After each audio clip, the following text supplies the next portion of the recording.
자, 그 다음 문제는 기체 관련된 문제입니다. 그 이상기체라고 하는 개념이 그 화학2 개념에 나오죠. 그렇죠? 그리고 화학1에도 뭐 살짝 언급이 되거든요.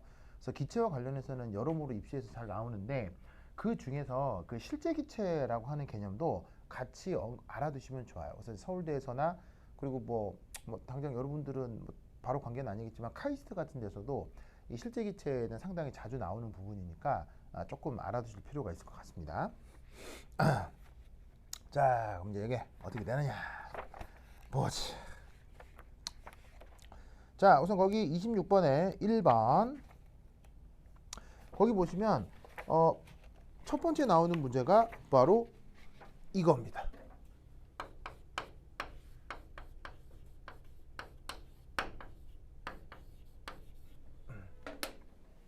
그래서 찰스의 법칙. 찰스 알죠? 찰스. 그래서 이제 이 양반인데 이 양반이 이제 영국에서 태어났으면 찰스, 알겠죠? 그래서 찰스. 근데 이 양반이 프랑스에서 태어나서 샤를 하겠죠? 샤를. 하여튼 그러다. 자, 이 샤를 법칙은 뭐냐면요. 첫 번째 실험 조건이 어떻게 돼요? 실험 조건이. 샤를 법칙의 실험 조건이 바로 등압, 등몰수 조건에서 진행되는 게 바로 샤를 법칙이죠. 맞습니까? 그래서 이때 그 실험 장치가 어떻게 됐냐면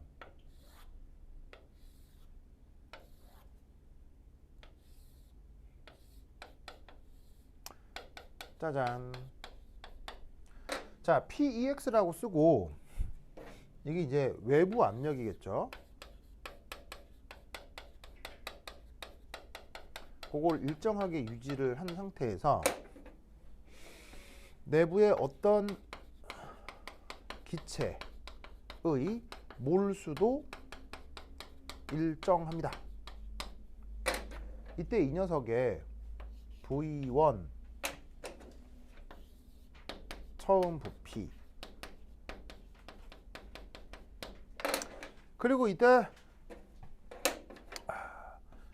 T1 처음 온도 이때 여기에서 온도를 변화시킵니다.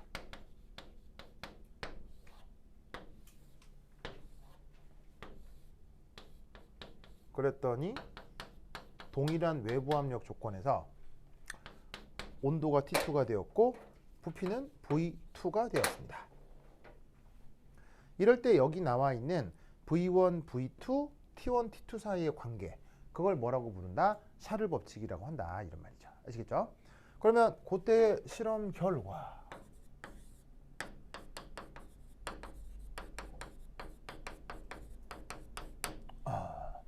그 실험 결과 어떻게 됩니까?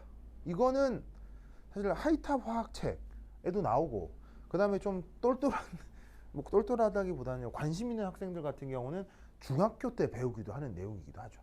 뭐 어쨌건 그래서 이때의 실험 결과는 이렇게 됩니다.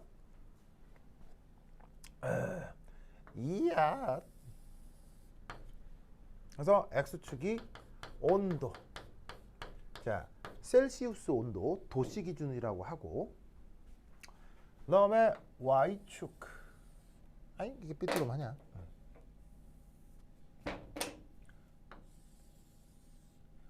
Y축을 부피 라고 하면 이때 여기서 실험 결과가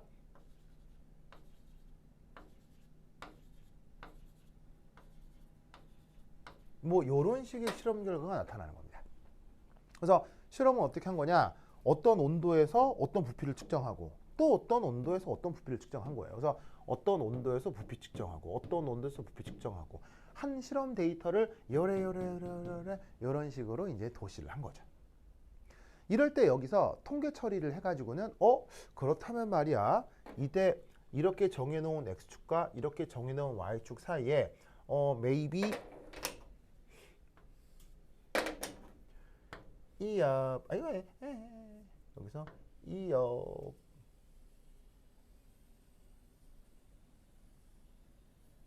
이런 식의 함수 관계가 있지 않을까? 라고 생각한 그 법칙을 뭐라고? 샤를의 법칙이라고 하는 것이지요. 알겠죠? 자, 그런데 함수 중 가장 쉬운 함수는 또 누굽니까? 바로 1차 함수잖아요. 그러니까 이 함수가 또 하필 1차 함수 관계가 있지 않을까라고 생각을 해주는 거지. 그러면 1차 함수는 y 콜 mx 플러스 n이니까 기울기와 y절편으로 저 녀석의 어떤 함수식을 표현해 볼 수 있잖아요. 그래서 이때 y절편을 요놈. 그래서 이것은 y절편이고 의미는 바로 0도씨의 그 기체 부피. 여기를 0도씨라 할 때.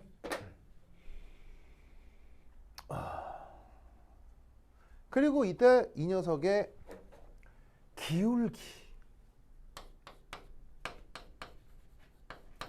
측정합니다. 기울기를 측정합니다. 그랬더니 놀라웠게도 저 0도씨 부피에 273으로 기울기가 나오더라. 이런 말이지. 무슨 말 알겠죠? 그렇죠? 그래서 이때 함수 관계를 바로 부피를 V라 하고 그때 도시 온도 체계를 소문자 T라고 하면 얘를 어떻게 표현을 해? V0 273 곱하기 T 더하기 V0. 보이시죠? 이런 꼴로 이런 1차 함수 관계로 표현한 이 관계를 우리가 샤를의 법칙이라 한다. 이런 말이죠. 아시겠죠? 뭐 아주 가장 유명한 내용 중에 하나가 되겠습니다.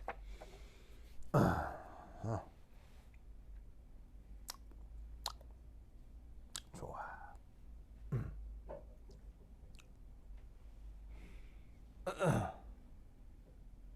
자, 이때 또 추가적으로 알 수 있는 사실이 있죠. 바로 이건 또 뭡니까? 바로 여기서 나타나는 x절편. 여기서 나타나는 x절편. 이 그래프에서 x절편의 의미를 뭐라고 해요? 저를 뭐라고 하죠? 바로 이때 여기를 절대 0도, 바로 0켈빈으로 정의를 하죠.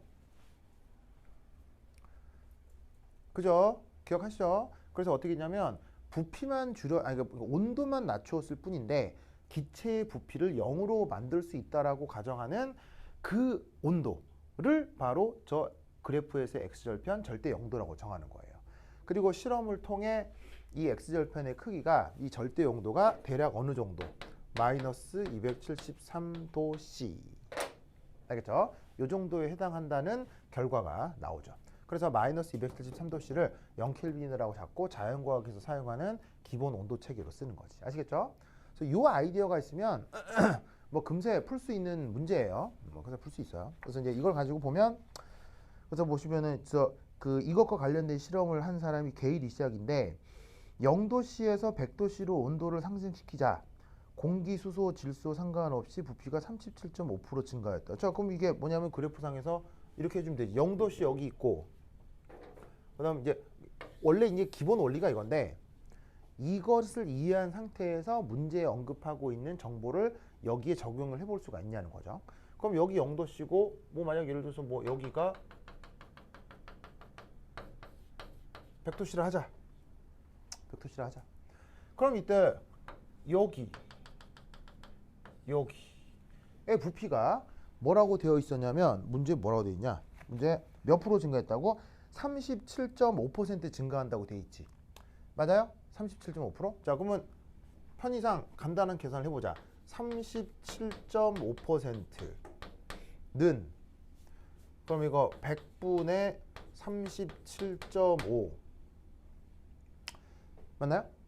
100분의 37.5. 그러면 100분의 37.5니까 이게 5로 나누면 이게 나뉘어지지. 몇 분의 몇이야 이거? 가윤아 이거 딱 계산하면 몇 분의 몇 나와요? 얼마쯤 나와요? 6분의 얼마 나? 아니 뭐 이런 계산 여러 빠르잖아. 빨리 해봐. 얼마쯤 나와? 약분하고 하면.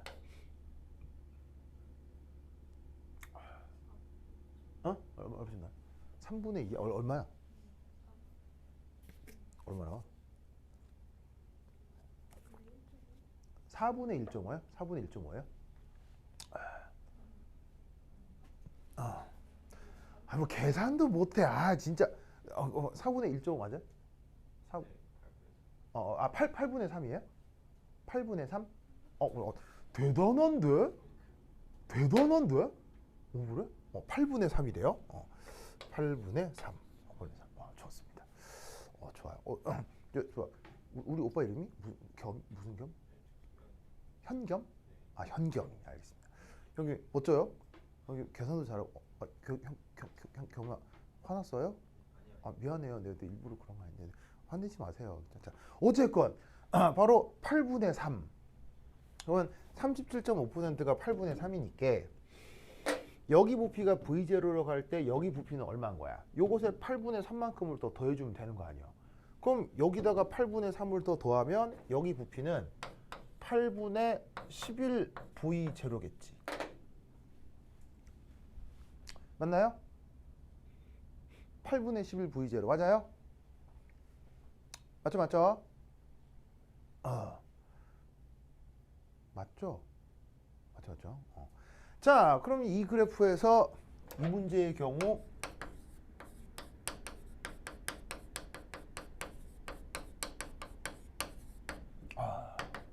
기울기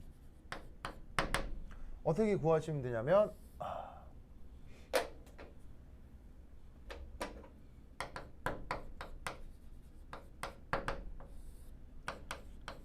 (100도씨) 빼기 (0도씨) 그 다음 100도씨일 때가 8분의 11 V0 빼기 V0. 그래서 계산을 해주면은 100도씨분의 8분의 3 V0 됐죠? 자, 그리고 다시 표현을 해주시면 3 나누기 800 도씨의 V0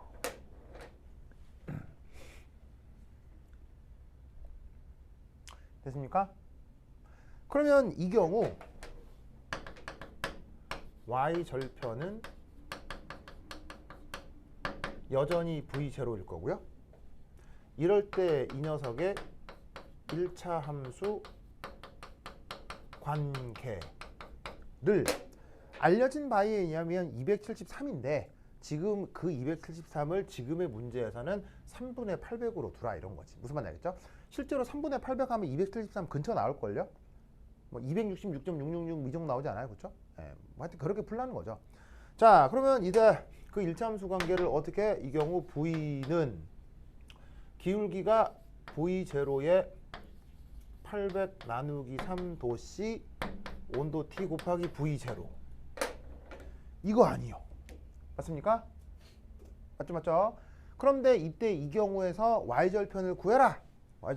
Y절편 아니 그러니까 절대 용도를 구해라. 그 절대 용도가 뭐야? X절편이잖아. 그럼 여기서도 마찬가지로 X절편 구하기 하면 되는 거지. 그 X절편 뭐야? V가 0 넣으면 되는 거지 뭐.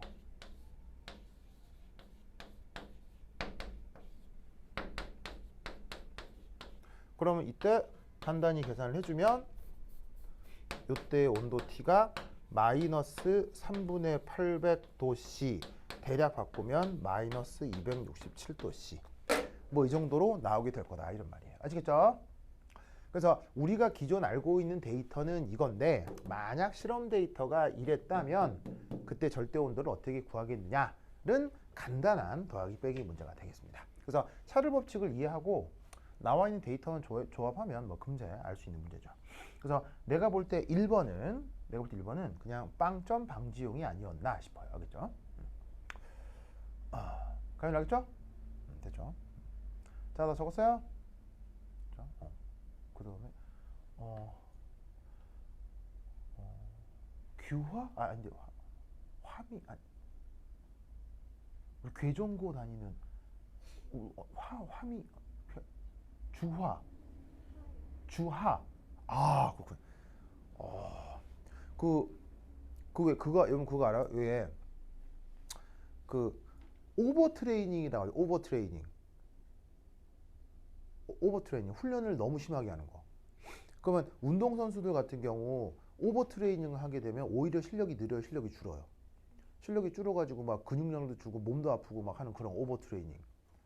그 오버 트레이닝을 만약에 공부에도 적용을 한다면 만약에 즐거움 없이 공부를 너무 심하게 하면 공부하는 게 정말 끔찍할 수 있잖아요. 무슨 말인지 알겠죠? 그러다 보면 그 공부로 성취를 이뤄도 그 사람의 인생은 행복할까요? 불행할까요? 행복하지 않을 수도 있다는 얘기예요. 그래서 내가 이게 옛날에 그걸 본 적이 있는데 혹시 여러분 그거 알아요? 고시.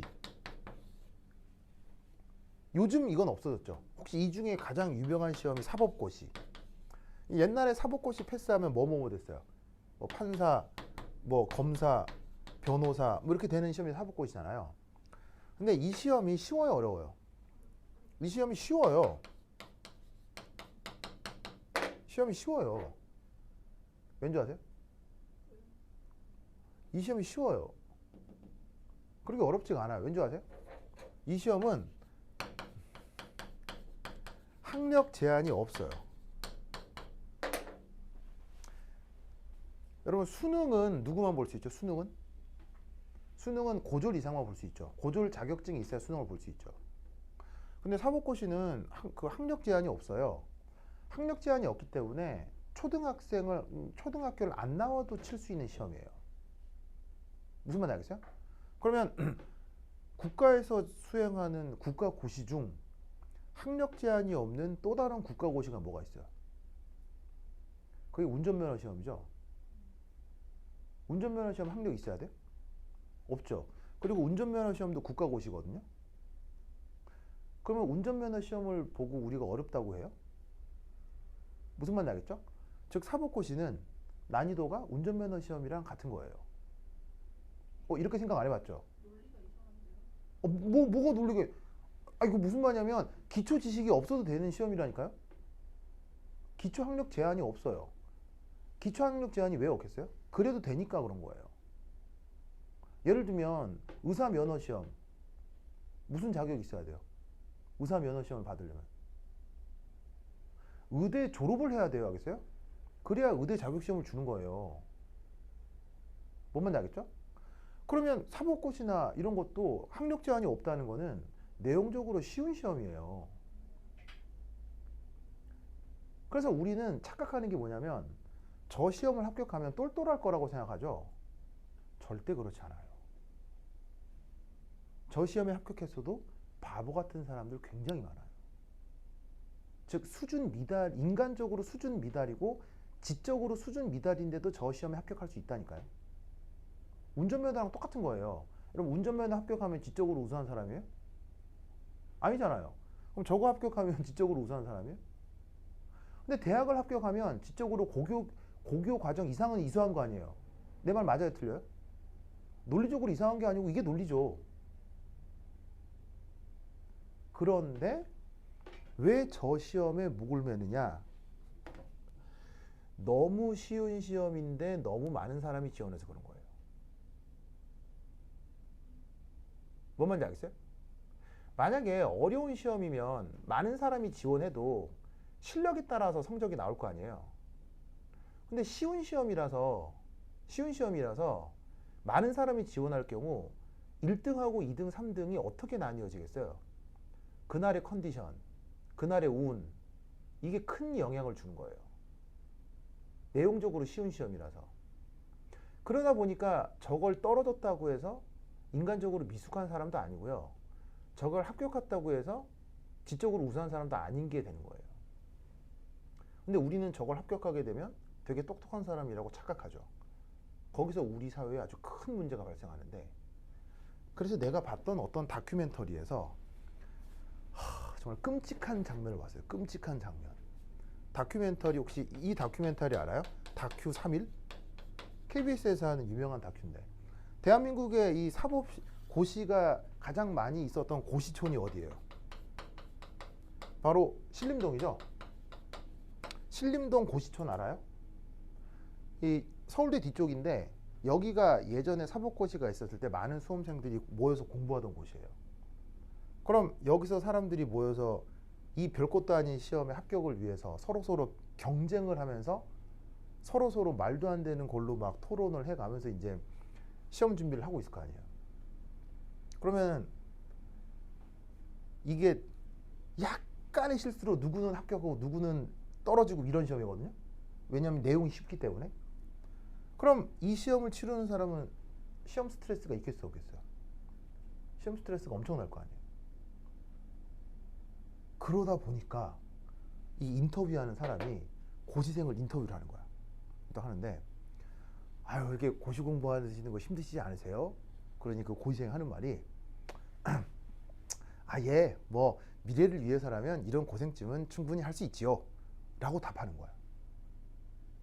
나는 이때 있잖아요, 정말 소스라치게 놀랐어요.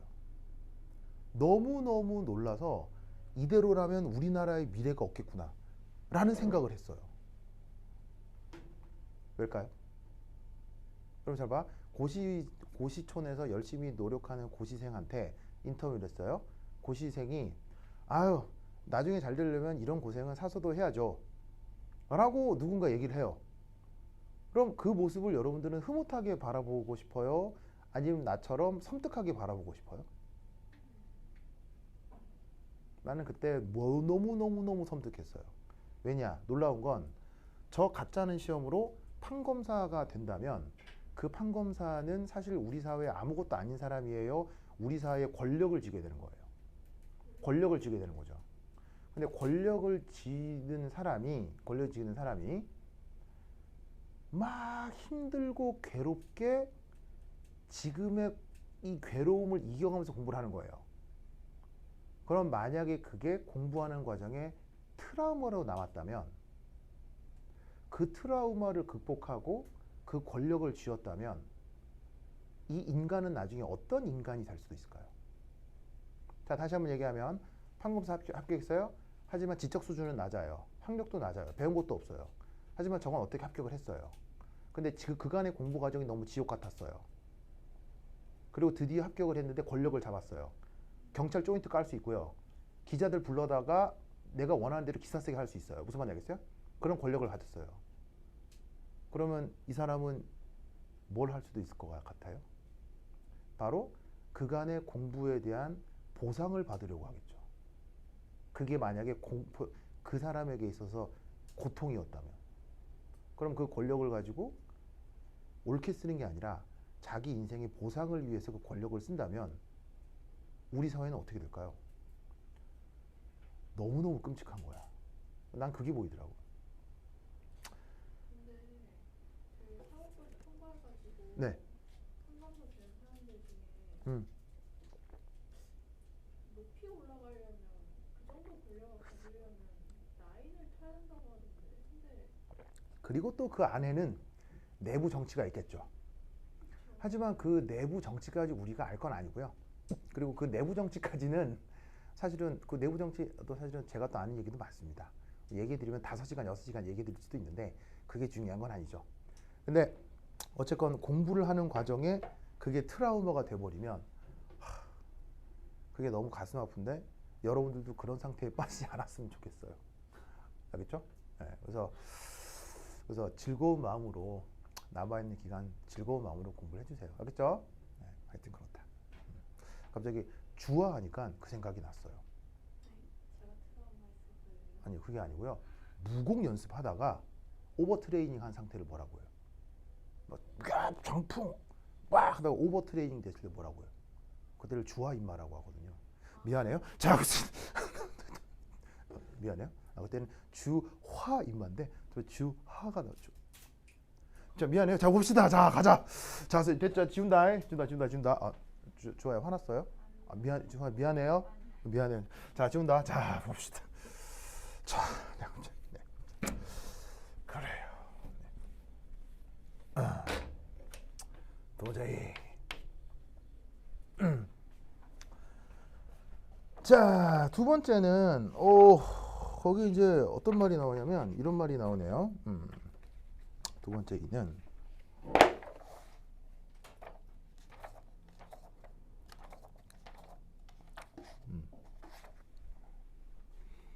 음, 음, 어, 아,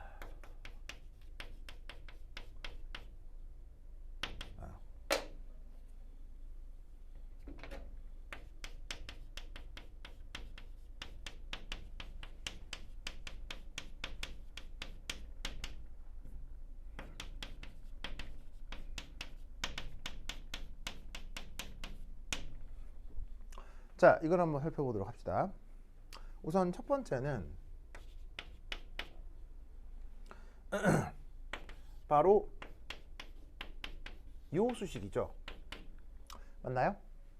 자, 요 수식은 어떤 법칙들을 연합해 놓은 건가요? 첫 번째, 보일 법칙. 자, 보일 법칙은 누구하고 누가 비례하는 거죠? 누구하고 누가 비례하는 거죠? 바로 압력하고 부피의 역수가 비례하는 게 보일 법칙이죠. 맞나요? 그리고 이 보일 법칙이 성립을 하려면 어떤 조건들이 일정해야 돼요? 바로 몰수하고 온도가 일정해야 되죠. 아시죠? 그 다음 두 번째, 방금 한 찰스 법칙. 찰스 법칙은 누구하고 누가 비례하는 건가요? 바로 부피하고 온도가 비례하는 거죠. 그리고 이때는 어떤 조건이 또 딸려 있어야 돼요? 바로 압력과 몰수가 일정해야 되죠. 마지막으로 법칙이라고까지는 좀 그런데 우리가 보통 가설이라고 조금 더 많이 얘기하지만 바로 아보가드로. 그래서 뭐 굳이 아보가드로의 법칙이라고까지는 얘기는 안 하지만 뭐 아보가드로의 가설이라고 하기도 하는데 이거는 누구하고 누구의 관계예요? 바로 부피하고 몰수 사이의 관계죠. 그러면 이 둘이 비례를 할 땐 또 어떤 조건이 필요하냐면 바로 압력하고 온도가 일정해야 해요. 그럼 놀라웠게도 수식을 이렇게 딱 정해놓으면 보일 샤를 아보가드로의 법칙을 한 번에 표현을 할 수가 있어요. 자, 뭐다? NT 일정. 그럼 PV 반비례를 바로 표현할 수 있죠. PN 일정. 그럼 VT 비례한 걸 바로 표현할 수 있죠. 이것도 마찬가지고요. 무슨 말인지 알겠죠? 그래서 저렇게 나타나는 PV는 NRT라고 하는 건 기존 이런 실험 결과들을 한꺼번에 표현하기 위한 수리적 방법이 된다 이런 말이에요. 아시겠죠? 자, 그런데 이때 저 PV는 NRT라는 공식에서 사람들이 또 만들어낸 개념 중에 하나가 바로 이상기체 되겠습니다. 맞나요? 그럼 이 이상기체 바로 저기에 있는 PV는 NRT를 완벽하게 만족하는 시스템을 요걸 이상기체라 할 수 있죠. 그러면 저 PV는 NRT를 완벽하게 만족하려면 그때 나타나는 세부적인 조건에는 뭐가 있느냐? 우선 첫 번째 이상기체라고 하는 건 버르버르버르버 자체 크기가 없거나 무시할 정도로 작다. 이게 첫 번째죠. 자, 여러분, 기체도 물질이에요, 물질 아니에요? 기체도 물질이죠. 그러면 우리 우주에 물질의 형태로 존재하려면 그 녀석 스스로의 크기라는 것도 정의가 돼야 돼요? 크기 없어도 돼요? 당연히 스스로의 크기가 있어야죠. 그래야 물질로서 존재하는 거 아니에요. 그죠? 그런데 보시다시피 자체 크기가 없다. 없다. 그럼 이게 뭐냐면 이런 게 과연 있을 수 있느냐는 거죠.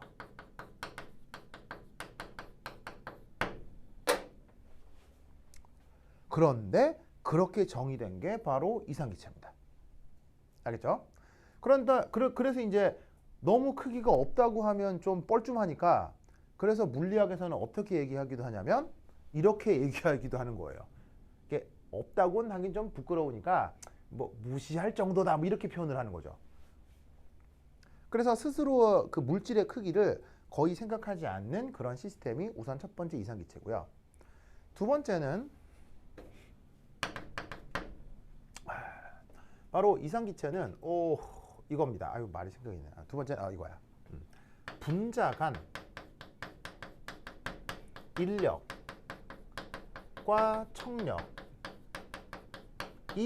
없다 라고 가정하는 것이 이상기체입니다.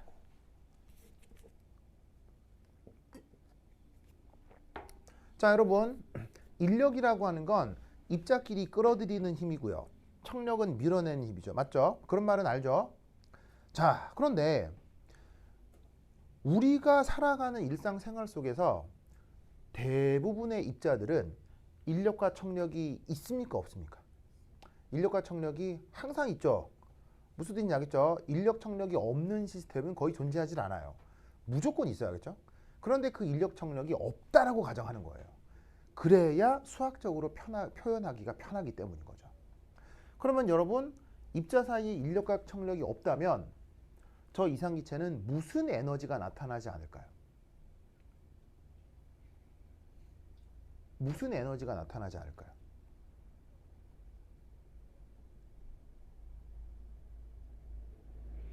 이상기체는 그 이상기체를 구성하는 분자 사이에 인력도 없고 청력도 없다. 그러면 이상기체는 무슨 에너지가 0일까요?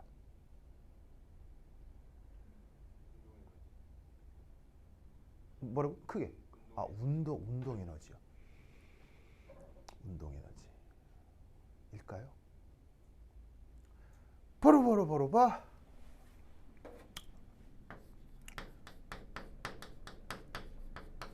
위치 에너지가 0입니다. 자, 왜냐?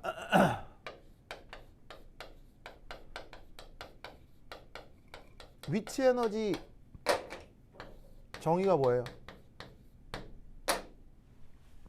주어야? 위치 에너지 정의.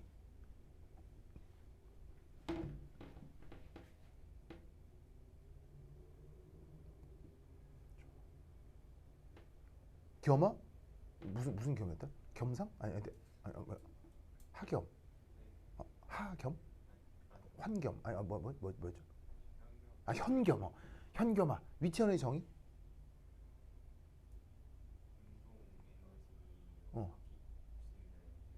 좋아요. 맞아. 언제건 운동 에너지로 전환될 수 있는 숨겨진 에너지를 위치 에너지, 저장된 에너지를 위치 에너지 이렇게 표현하기도 합니다. 맞습니다. 그러면 희찬이 준이야. 또 다른 정의 찾아볼 수 있을까? 위치 에너지의 또 다른 정의? 물체가 기준점으로부터 기준점. 높이에 따라서 가지는 높이에 따라. 잠재적인 잠정. 좋아요. 좋습니다. 가윤 위치 에너지. 또 세운가요? 위치 에너지라는 말을 중학교 때 처음 배우거든요. 그리고 저 뒤에 우리 언니 이름이 서연이. 서연이 위치 에너지가 어떻게 돼요?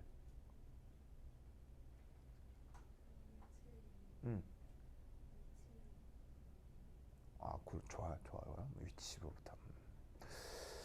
자, 여러분들이 여러 가지로 말씀을 해주셨는데 어떤 대답은 좋고요, 어떤 대답은 조금 부족하고 합니다만 위치 에너지를 처음 배우는 건 중학교 때거든요.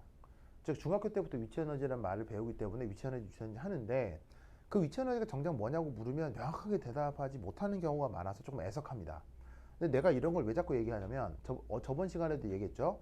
서울대 화학과 교수들은 어느 쪽으로 치우친 화학을 한다고요? 물리학 쪽에 치우친 화학을 하는 사람이라고 했죠. 그래서 서울대 화학 기출 문제는 아주 물리적인 그 냄새가 강합니다. 그래서 물리학의 기본 어떤 정의들을 알고 계셔야 되는데 교수쯤 되면 중학교 2학년 교과서에 위치 에너지가 나오기 때문에 서울대를 지원할 정도면 위치 에너지의 정의를 다 알 거라고 착각할 겁니다. 그렇게 생각하는 게 교수들입니다. 알겠죠? 그럼 위치 에너지의 정의가 뭔지 알아야 되겠지. 위치 에너지의 정의는 이겁니다. 자 보세요. 인티그럴 인력 혹은 청력 벡터를 변위 벡터랑 내적해서 적분한 걸 위치 에너지라고 합니다. 저게 위치 에너지의 정의예요. 변이란 말도 배웠죠. 중학교 2학년 교과서에 변이란 말 나오죠. 알겠죠? 인력을 변이랑 적분을 하거나 청력을 변이랑 적분을 하거나 그걸 위치 에너지라고 합니다. 무슨 말인지 알겠죠?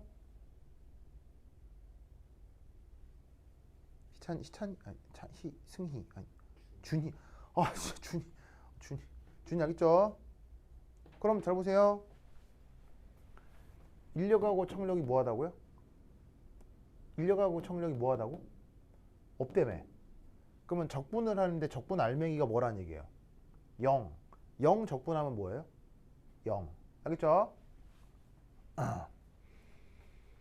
그러니까 두루뭉실한 정의보다는 명확한 정의를 알고 있는 게 이후의 논리 구조를 펼쳐나가는데 훨씬 유리해요. 알겠죠? 그래서 저는 우리가 평소에 알아야 되는 저런 것들에 대한 명확한 개념을 기억하는 게 좋아요. 알겠죠? 됐다. 자, 그래서 이상기체는 첫 번째 자체 크기가 없고 두 번째 인력 청력이 없고 위치 에너지가 없는 것. 이걸 이상기체라고 합니다. 그리고 세 번째는 이상기체는 완전 탄성 충돌을 하는 것이 또한 이상기체입니다. 그럼 가윤아, 완전 탄성 충돌이란?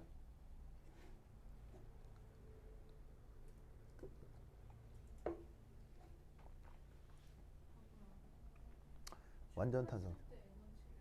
크게 뭐라고? 정답! 바로 뭐냐면 이겁니다. 에너지 보존이 성립되는 충돌. 요걸 완전 탄성 충돌이라고 합니다. 그럼 뭐 에너지 보존이 성립이 안 된다는 얘기야? 네. 보통의 경우엔 에너지 보존을 실험적으로 보이는 건 거의 불가능합니다. 왜냐하면 에너지라고 하는 건 한 모습으로 가만히 있어요. 사방팔방으로 자꾸 변해요. 자꾸 변하기 때문에 에너지 보존은 사실 우리가 말만 하는 거지 실제 그걸 실험적으로는 절대 달성할 수 없는 가상적인 개념일 뿐이에요. 무슨 말인지 알겠죠? 그런데 이상기체는 그 안에서 완벽한 에너지 보존이 이루어진다라고 가정하는 거예요. 예를 들어 이거죠. 뭐냐면 보온병에다가 따뜻한 커피를 넣어뒀는데 에너지 보존이 완벽하게 진행된다. 그럼 이 말은 무슨 말이야? 100년 후에 열어봤더니 따뜻하더라. 이런 거예요. 무슨 말인지 알겠어요? 그런 성격을 갖는 게 이상기체라는 거지. 뭔 말인지 알겠죠? 근데 실제로 그래요? 뭐 그럴 리는 없어요. 무슨 말인지 알겠죠? 그러면 여기서 이제 우리가 알 수 있는 것은 바로 뭐야? 이상기체 세상에 존재하는 거야 이런 건 없어. 얘는 존재 불가라는 것을 알 수 있죠. 세상에 존재하는데 크기도 없고 다른 것들이랑 인력 청력도 없고 이 에너지 보존 실험적으로 완전히 성립되고 그런 건 세상에 존재하지 않는다는 얘기죠. 무슨 말 알겠죠? 알겠죠?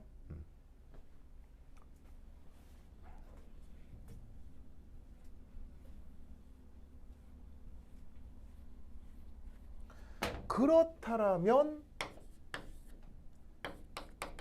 기체 실험, 그러니까 기체와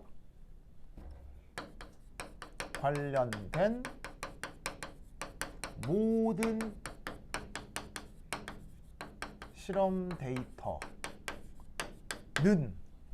그래서 결국 이상기체에 대한 실험 데이터란 얘기예요? 실제 기체에 대한 실험 데이터란 얘기예요? 바로 실제 기체에 대한 것이라는 겁니다. 즉 기체와 관련돼서 뭐 압력, 부피, 온도 뭐 변화시켜가면서 데이터를 얻었어도 그건 사실 이상기체 게 아니라 무조건 실제 기체일 수밖에 없다는 거예요. 왜냐하면 세상에 있지도 않은데 어디다 데려다가 실험을 하겠어요. 무슨 말인지 알겠어요? 그래서 그게 거기 문제에서는 어떤 식으로 나오냐면 이렇게 나와. 여기 보면 거기에 보시다시피 아까 얘기했던, 예를 들어 앞서 문제 1의 부피 변화율,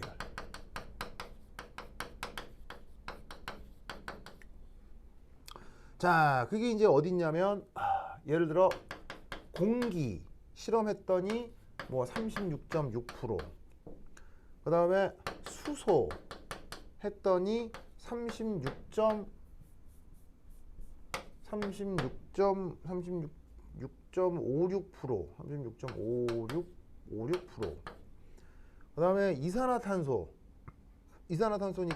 CO2니까 36.9%, 그 다음에 이산화황 SO2 38.56%.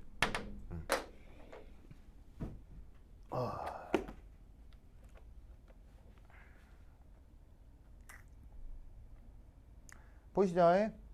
그래서 실제로 그 데이터를 구해보니까 아까 앞에 문제에서 나왔던 36.7%하고는 약간 차이가 있죠. 그게 뭐 때문인 거냐? 1번 같은 경우는 완전한 이상기체라고 가정했을 때의 상황이라면 2번은 실제 실험을 했을 때 그게 완전히 이상기체라고 여겨질 수가 없으니까 실험 데이터가 약간 제각각일 거라는 거죠. 무슨 말인지 알겠어요? 그럼 이때 여기서 우리는 요 수소에 집중해 볼 필요가 있어요. 왜죠?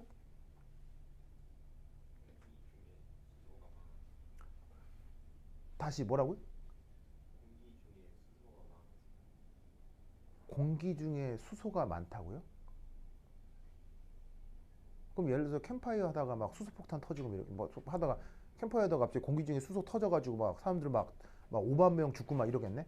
불 피우다가 막 예를 들면 라면 끓여 먹어야지 까르륵 했는데 갑자기 탁 하다가 공기 중에 수뻥 터져가지고 팍 집 다 터지고 막 이렇게 되겠네? 공기 중에 수소가 많으면?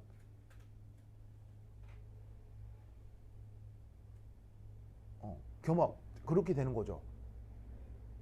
그렇다고요? 공기 중에 수소가 많으면 돼요? 많으면 안 돼요? 공기 중에 수소는 거의 없어요. 알겠죠? 왜 공기 중에 수소가 별로 없어요? 그건 조금 이따 얘기를 할 거고요. 알겠죠? 조금 이따 얘기를 할 거고.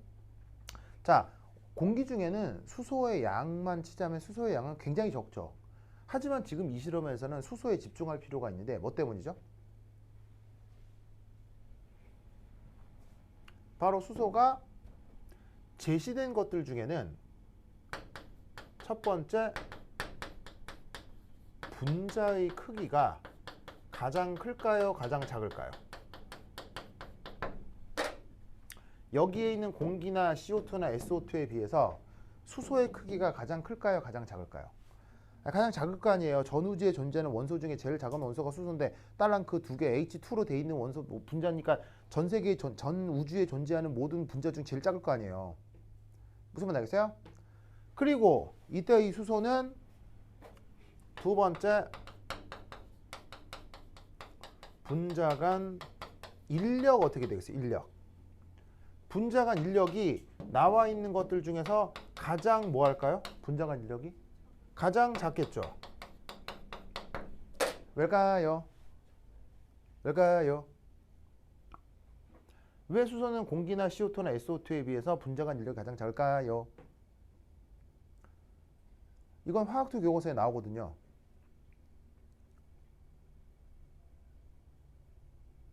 왜 그래요, 가윤아? 가윤이 지금 졸리죠? 약간요. 허허이. 자, 가윤아, 왜 분자간 인력이 수소 기체가 가장 작아요?